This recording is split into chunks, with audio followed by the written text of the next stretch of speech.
Rajasthan university के president भाई निर्मल जी, इस महाविद्यालय के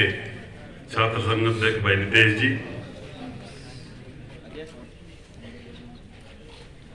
प्रधान भाई डीसी बैरवा जी, प्रधान महादेव खूंटला जी, दौसा से पधारे छात्र संघ अध्यक्ष भाई संजय जी, इंद्रजीत जी प्रभाकर, यहाँ के चारों पदाधिकारी नितेश तंवर जी, शीतल बैरवा जी, दीनदयाल मीना जी, सुमन बैरवा जी और सभी अतिथिगण, आज की अध्यक्षता कर रही यहाँ की प्राचार्य मैडम विजय जी, आसपास से और बांदीकुई से पधारे सभी साथियों, सभी स्टूडेंट्स और अभिभावकगण।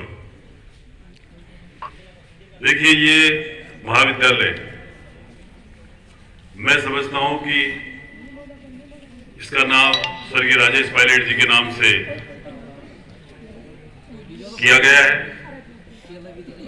और जब पुरानी बातों को याद करते हैं, बहुत पहले अमिताभ बच्चन जी राजेश पायलट जी लेके आए थे उनको और इस महाविद्यालय का शिलान्यास किया था। तो आप इसकी मैं समझता हूं जिस बहबूदी से और जिस लगन से राजेश पायलट जी ने इस महाविद्यालय को पल्लवित किया, पोषित किया, इसे बनवाया, उसके पीछे कितनी गहरी धारणा रही होगी, इसमें हमें विचार करना चाहिए। वो बार बार अपनी बातें कहते थे कि जब तक गरीब का, किसान का, मजदूर का बेटा उन कुर्सियों पर नहीं बैठेगा जहां से देश की नीतियां बनती हैं और लागू होती हैं, यह देश संपूर्ण विकास नहीं कर पाएगा। मैं समझता हूं राजेश पायलट जी की जो भावना थी, जो उनके मन में सहिष्णुता थी, जो उनका काम करने का तरीका था। अभी एक बहन कह रही थी कि यहां कुछ इस तरह की बातें हो रही है। बहन जी, ऐसा ना तो सोचना चाहिए आपको, और मैं समझता हूं पब्लिक मंच से हमें कुछ सीमाएं भी रखनी चाहिए। मैं तो कम से कम ये कह सकता हूं कि ना तो मेरे मन में इस तरह की कोई धारणा है और ना मैं इस तरह का कोई काम करता हूं कि जिससे समाज में आपसी समरसता घटे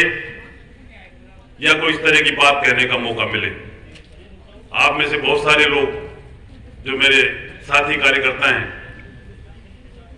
कितनी बार मिलते हैं, बात करते हैं, आपस में विचार विमर्श करते हैं और सतत रूप से बांदीकुई पूरी कॉन्स्टिट्यूएंसी में शिक्षा जगत में हम क्या क्या कर सकते हैं, उसमें हम विचार करके आपको बसवा में हमने महाविद्यालय खुलवाया। बांदीकुई में गर्ल्स छात्रावास की महती आवश्यकता थी, उसको हमने 4 साल पहले बजट में ही उसको शुरू करवा दिया और बहुत जल्दी निकट भविष्य में बसवा के महाविद्यालय का काम चालू हो गया है और बांदीकुई का भी बहुत निकट भविष्य में ही हम शिलान्यास करने वाले हैं। इसके साथ ही मैं साथियों से कई बार मजाक में कहता हूं, हमने कर्नावर में और गुल्लाना में 2 एसटी के छात्रों के लिए 2 हमने वहां छात्रावास निर्माण लगभग पूरे हो गए हैं। हमने यहां जो बाईपास है वहां देवनाड योजना से लगभग 3 करोड़ रुपए की नए हमने एक छात्रावास निर्माण के लिए, वो भी सारी चीजें स्वीकृत हो गई हैं, आज काम भी शुरू हो गया है उसका, तो वो भी निकट भविष्य में ही हम उसका भी शिलान्यास कर देंगे। मेरे मन में एक गहरी पीड़ा थी कि एससी की जो हमारी बहनें हैं, उनके लिए अभी कोई बांदीकुई में अलग से कोई छात्रावास नहीं है। मैं आपको विश्वास दिलाता हूं, मैं पूरी कोशिश करूंगा कि हमारी एससी की बहनों के लिए भी हम एक अलग से अच्छा छात्रावास यहाँ निर्माण कराएं, ऐसा मैं आपको विश्वास दिलाता हूं। जहां तक महाविद्यालय के इसके स्वयं महाविद्यालय की जो बातें थी, सबसे पहले मैं पानी के बारे में कहना चाहूंगा। हमने देखी म्यूनिसिपैलिटी से पानी के लिए एक टैंक बनवा रहे थे, वहां से उस सिस्टम को अपलोड करके और उसको पानी को साफ करके इस महाविद्यालय में हम पानी देने का विचार कर रहे थे।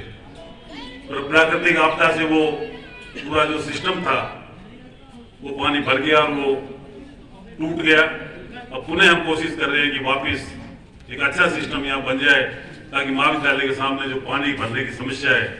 उससे हम निजात पा सके। इसके अलावा अभी प्राचार्य महोदय मेरे से कह रही थी कि यहाँ पे कुछ और कक्षों की और कई तरह की बातें उन्होंने बताई। तो प्राचार्य महोदय से मैं निवेदन करता हूं कि आप मुझे अपनी मांग रख दें, मेरे कोटे से या अन्यथा जो भी संभावनाएं होंगी हम पूरा प्रयास करेंगे कि उनको पूरा करें। जब मैं प्राचार्य महोदय के कक्ष में बैठा था तो 2-3 और बातें कही गई, हिस्ट्री की, संस्कृत की, कि यहाँ पे फैकल्टीज खोली जाए। मैं प्रयास करूंगा कि ये फैकल्टीज भी यहाँ शुरू हो जाएं। तो इन सब बातों के साथ में मुझे जो आपसे संवाद है, आपसे बातचीत है, भाईचारा है, उसको बनाए रखें और इस कॉलेज के सतत विकास के लिए जो भी संभावना होगी मैं मेरी तरफ से कोई कमी नहीं रखूंगा। साथ ही जयपुर से चल के भाई निर्मल जी हमारे बीच में आए, मैं उनका बहुत बहुत स्वागत करता हूं। और मैं साथ में उनसे ये भी मैं निवेदन करूंगा कि हमारे कोई यहाँ के छात्रों का कोई यूनिवर्सिटी से संबंधित कोई काम हो तो आप उनको तवज्जो दें और वक्त में वक्त अच्छी कोई सलाह हो तो भी आप उनको बताते रहे किस तरह भाईचारे से, किस तरह आपसी सामंजस्य से हम आगे इस शिक्षा के जगत में बढ़ सकते हैं, ताकि हमारे स्टूडेंट्स को भी आपके प्रयासों का सुफल मिल सके। देखिए, मैं शिक्षा के बारे में एक बात और कहना चाह रहा हूं। आजकल कॉलेजेज में क्लासेज नहीं लगना, लेक्चरर्स का उपलब्ध नहीं होना, कई तरह की बातें आती हैं। और शिक्षा संबल योजना के तहत राज्य सरकार ने आपको सभी प्रधानाचार्य महोदय को ये निर्देश दिए हुए कि आप जो भी फैकल्टी की कमी है वो लगा लें। तो मैं उम्मीद करता हूं कि यहाँ भी प्रधानाचार्य महोदय इसमें कमी नहीं रखेंगे और सभी छात्रों को क्लासेज की बात है, लेक्चरर्स की बात है, सब पे ध्यान देकर और शिक्षा के क्षेत्र में ये महाविद्यालय कैसे सतत रूप से आगे बढ़ सके, इसमें वक्त में मैं भी कई बार यहाँ आता हूँ तो और बेहतर तरीके से हम क्या सुविधाएं हमारे स्टूडेंट्स को, हमारे छात्राओं को दे सकते हैं, इसमें भी हमें विचार करना चाहिए। और